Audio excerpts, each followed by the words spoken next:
শামশেরগঞ্জ থানা আইসি সুব্রত ঘোষের নেতৃত্বে আবারও বড়সড় সাফল্য পেল পুলিশ।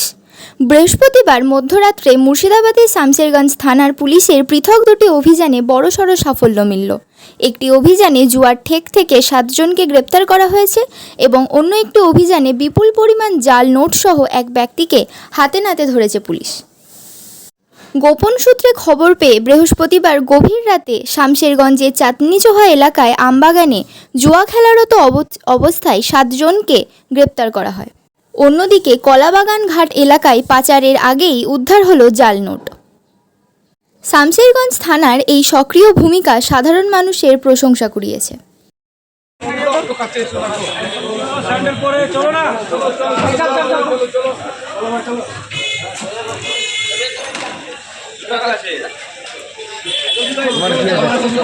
चलो दी थी